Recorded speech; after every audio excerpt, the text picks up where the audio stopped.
Hello, everyone, and welcome to this Q3 in brief session with Embracer Group CEO and co-founder Lars Wingefors, back with us as always. Thank you, Oscar. Thank you. So first of all, looking at the Q3 results, which you just presented, how would you summarize it, the positives and negatives?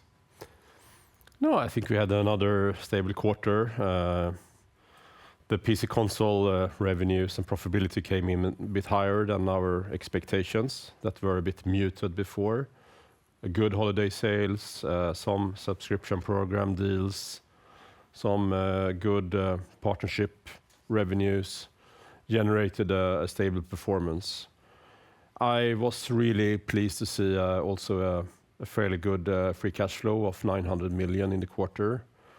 Despite we didn't really have any big new releases. We had 4 great games coming: Legacy of Kain, Metro VR, Let's Sing, and Goat Simulator Remastered. But compared to previous quarters and previous years, it's been financially a quite soft quarter on new releases. Despite this, a good free cash flow. I think looking ahead, considering we have 7 billion of games invested by end of December, I think I'm positively looking forward to the performance ahead of us. Yep, very good. And I have to already dive into Q4 a little bit and the Kingdom Come delivery. There's been some talk about that over the past few weeks. Clearly, highly successful release, fast approaching 2 million units sold.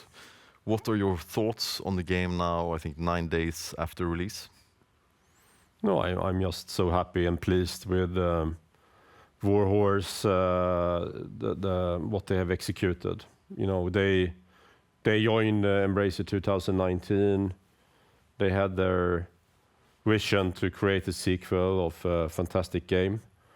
And we have been allowing them, you know, to pull off their vision that they wanted to do, and have given them more time and the freedom to really create a masterpiece. And the sales is exceeding our expectations, and even my bit higher expectations is actually achieving that. So I think it's well done. I'm really happy to see, and Kingdom Come Deliverance 2, and the first one for that matter as well, will continue generating substantial revenues for us for many years to come. Yep. And staying a little bit on Q4 and PC console, you have Kingdom Come Deliverance 2 in Q4, a late release of Killing Floor, 25th of March, I believe. And you've already released Hyper Light Breaker. How should we interpret the comments and the color on Q4? No, I think we have outside the Kingdom Come, we have a number of releases that show promise. Killing Floor, as I say, end of the month. We have Wreckfest on early access, Wreckfest 2. We got Tomb Raider 4-6 tomorrow. We did have Hyper Light Breaker earlier in the quarter. It did not perform to our expectations so far, but it's still early access. So obviously, we trust the team that they will pull off that game, and ultimately it will be a good game in the end, pleasing fans. But there is some more work to be done. But that could also impact the financial performance in this quarter, because it was a quite sizable mid-size release. Yep. And then turning a little bit further ahead, you mentioned that you have 10 AAA games in the next 3 years, of which 2 in the coming year currently. Could you give a bit more color on these 10 titles and the 2 for next year? How do they compare, to Kingdom Come Deliverance and Killing Floor in terms of size, potential, dynamics? Well, it's obviously always hard to compare. The 10 titles, many of them are made by our most recognized big studios that have shipped many AAA games in the past. They are based on well-recognized IPs or licenses that we control. So I'm confident in our ability to ship high-quality products, and we would allow the time needed to maximize the potential. Learning from the past, it's always hard when you give timelines and release slots. Right now, two big ones are, scheduled to be end of next financial year. Is always a risk with that things will move into the next financial year. But look at the long term, and as a long-term shareholder, it doesn't matter so much. That it's the same or even better cash flow coming through if you put more resources into it. So I'm very pleased to look at the games pipeline for the whole Embracer over the coming 3 years. Yeah, very good. And turning to mobile a little bit, some partly cautious commentary on margins specifically for Q4 and maybe start of next year as well. But obviously organic growth improved quite notably in Q3.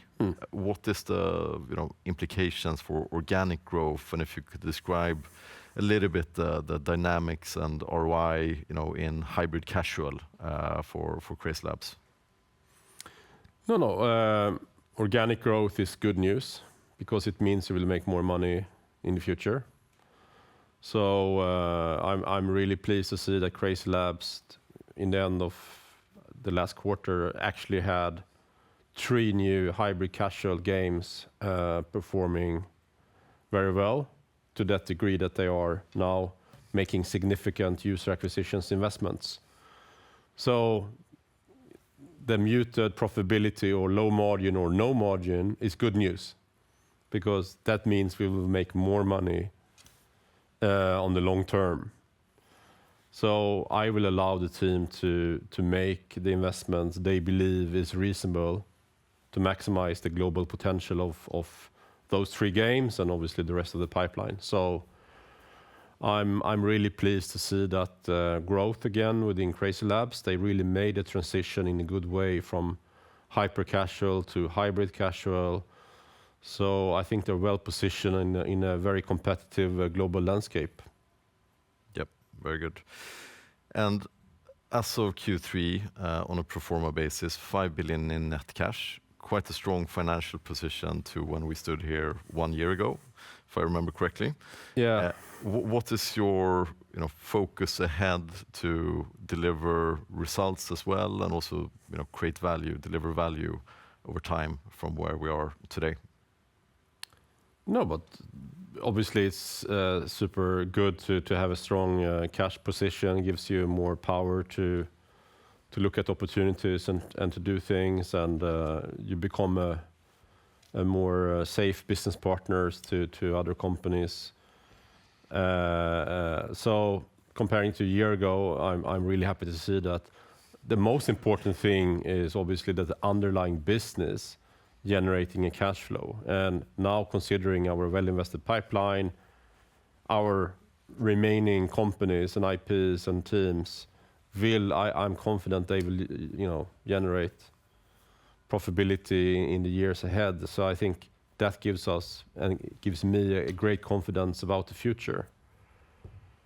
So we are compared to a year ago in a whole different position, I would say. Yep. And a partly related question to that, any thoughts, albeit early, presumably, but any thoughts on capital allocation policy given the strong financial position, M&A, dividends, buybacks, leverage targets, or yeah? No, well, obviously right now the cash is on the balance sheet, and it doesn't hurt for the moment to have them there. On the long term, I think capital that you don't need in the business should ultimately be returned to shareholders, either through buybacks or dividends or something. So The question is, do we need capital to deploy to more investments ahead of us? Officially, we don't have a strategy to deploy capital against M&A. So we are really focusing on what we have and to maximize the potential of the studios, IPs we have. And that's our focus right now. And the industry is still in a difficult spot. It's very competitive. There is inflation. So, and many other factors, meaning that we still need to look at our fixed cost base. We still need to look at efficiency matters, consolidation across Embracer, to adopt and adapt to the environment. But so it's obviously both the pedal for both brakes and power ahead at the same time. Great. I think that's a nice spot to round it off. Yeah. So thank you, Lars, and thank you everyone listening in. Thank you, Oscar.